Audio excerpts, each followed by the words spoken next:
Hey everybody, Wes Allard here with Last Bastion Studios. Just wanted to give you guys a writer's commentary on this Luchador preview issue right here. This is also a great sneak peek for the upcoming first issue that will be going live here on Kickstarter real soon. Okay, let's get started. Let's actually start today on the back here with this image right here. This is actually the very first image of King Jaguar, and it's done by Rhino Arts on Instagram. That's Ryan Genovese. He's a wonderful illustrator and tremendous artist. He does a lot of pin designs and signage and pin-ups and things like that. The biggest shout out I can give to him on this is the actual design of the King Jaguar mask. I knew that I wanted to stay away from the old school, very cat-like looking fluffy masks of, say, Tiger Mask or even King from Tekken. I wanted something that was much more traditional, and I was having trouble coming up with it. Ryan was the one who came up with the black diamond approach to represent the spots of the King Jaguar. He figured that a person constructing the mask would probably sew on the black squares as opposed to just finding some simple material that had squares already embedded into it. I was on board and we were off to the races after that. Now the cover here is done by Thiago Silva, an artist out of Brazil. He is a huge Joe Madureira fan, as you can probably see. I know it's probably his biggest influence and it's probably his favorite artist. But when I approached him for this to do some pinups and some cover illustrations, he was all about it. Originally, this cover composition was flipped. These two characters in the van was up at the top while King Jaguar was at the bottom. The illustration looked great, but for a cover design, it just didn't work, mostly because of the logo.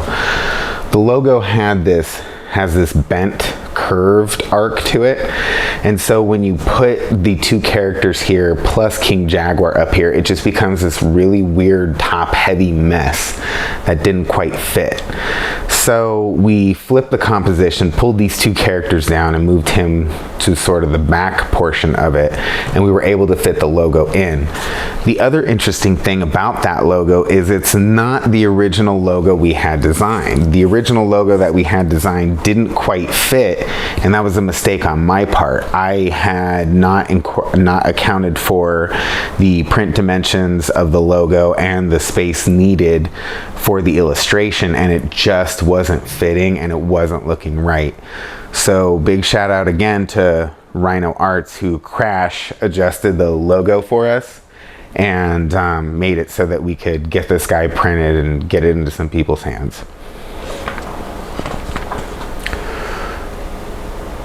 So this was lettered by Leah Novak, who is a big friend of Last Bastion Studios. She's had a hand in many different things that we've done, but one of the biggest things that I want to call out is she's a fantastic editor and she is a great letterist. She, tends to really get what I'm going for and has a lettering style that generally just fits really well with the flow and the pacing of everything. She's also great with recommendations, and she's not pushy, and oftentimes her recommendations do help the flow of the sentence in a lot of ways. August is a fantastic illustrator and designer. One of the interesting things about this is that he built this whole scene, which is in a shipping yard, in SketchUp. The main reason why he did that is he wanted consistency in the backgrounds and for all the characters. He didn't want backgrounds to just randomly change or to just fill in, shipping containers for no reason. He wanted to maintain a good orientation of the action, as well as consistently have pages that flowed well. And it was a great effect. And as you can see, the backgrounds are highly detailed and, and it's very effective for the scene.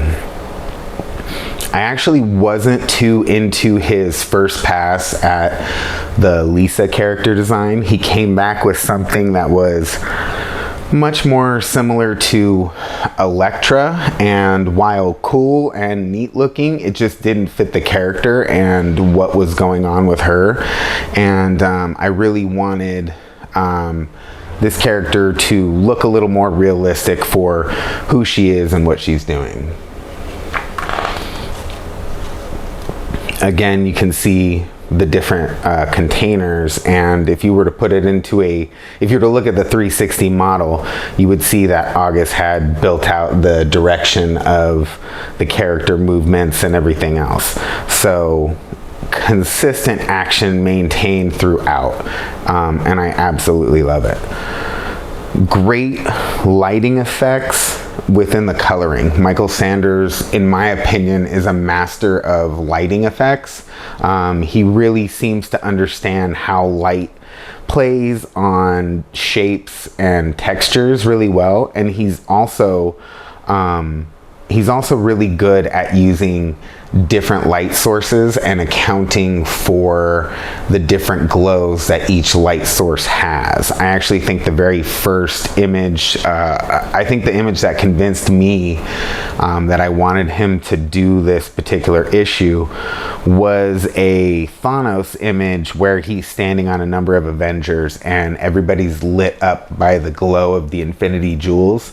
So there's 5 different colors and light sources all over the place, and I just thought he did a wonderful job and thought it would be great for this scene.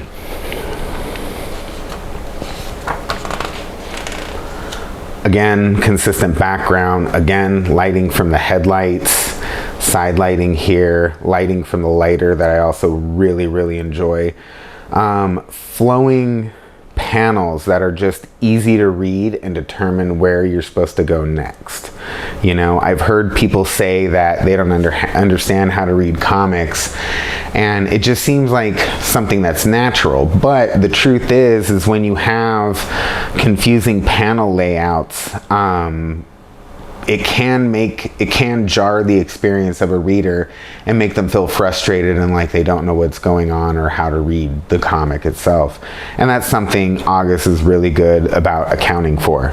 Again, just another nice little piece of lighting right here.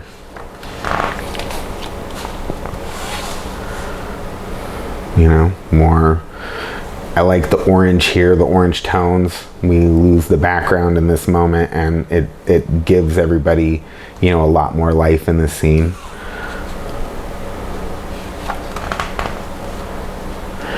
This is an interesting scene because this particular panel is actually the only real panel that I disagreed with August on.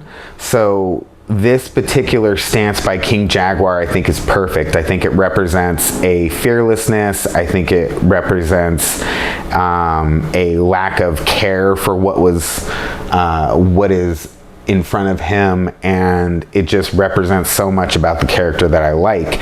And this was actually the original pose in August's layouts.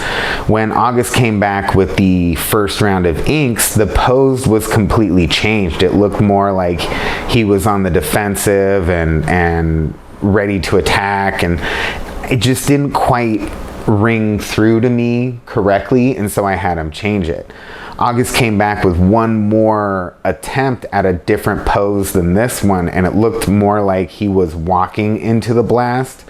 I like the effects that he had going on with the clothing from the blast, but in the end, it just, again, didn't convey this strength and fearlessness of pose right here while everybody else is flying away. And yeah, it was the only panel that I had him go back and change. Otherwise, everything else, it just kept being full steam ahead, full steam ahead. Another great thing about August is he uses directional devices really well. As you can see, Lisa leaps and she's heading into this corner right here where there's a gun that's firing at King Jaguar, which brings us back to another gun being fired by this character, and we naturally flow down here to another gunfire, to an attack, and back to King Jaguar again. It really helps make the read flow and keeps you engaged in the action and lets you know where all these characters are. And he's a master at it, and I love the way he does it. Again, fun action.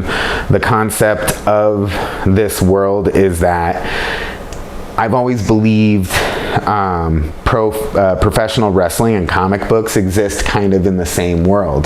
That it's a world of rivals and super strengths and invulnerabilities and secret moves and special moves and fighting styles and, you know, weird conflicts that resolve themselves through battle and so on. But there were things that didn't make sense to me. I grew up on a lot of the old El Santo movies and things like that. And to see these characters just getting into fistfights with gangsters who weren't shooting at them just didn't make sense to me. And so it occurred to me that in this particular world, for these guys' power, it was not in the mask itself, but it's in the person, much like a mutant from X-Men. Whenever this character wears a mask, he is nearly indestructible, he's super strong, he's super fast, and it is only through damage to his mask that he becomes weak. If his mask is fully removed, he's human. And again, it can be any mask, so he can punch a hole in a potato sack and put it on his head, and it's technically a mask, and he's got his powers back. That definitely becomes explored throughout the comic, and we talk about the mythos and that more in the actual issues. This right here is just a preview, and so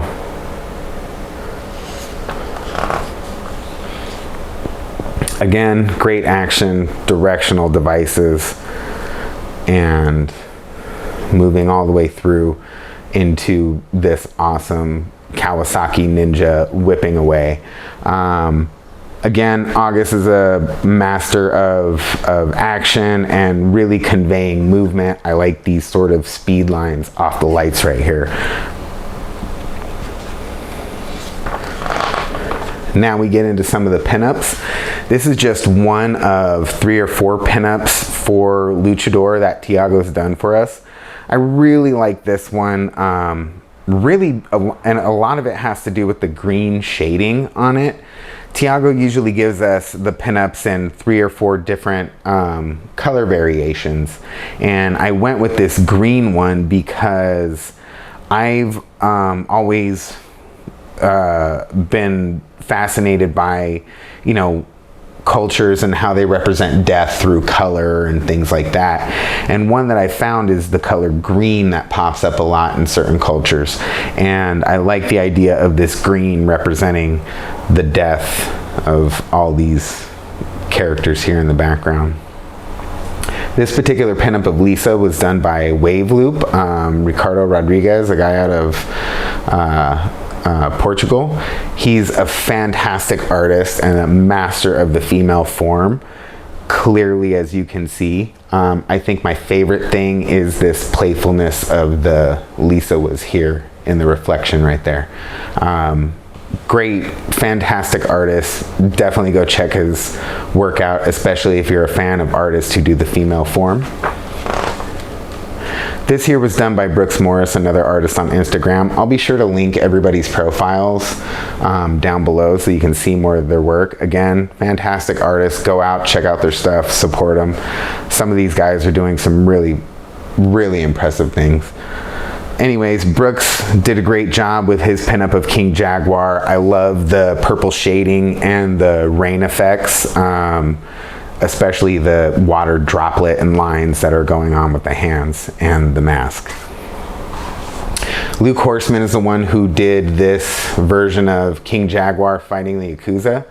And this is actually a preview image of another comic that we are working on in the Luchador world called Tokyo Jaguar. It's about King Jaguar in Japan fighting with Yakuza members. So fun stuff, and that's something to also keep on the lookout for. Well, that's that. Thank you very much for joining me on this look through of the Luchador preview issue.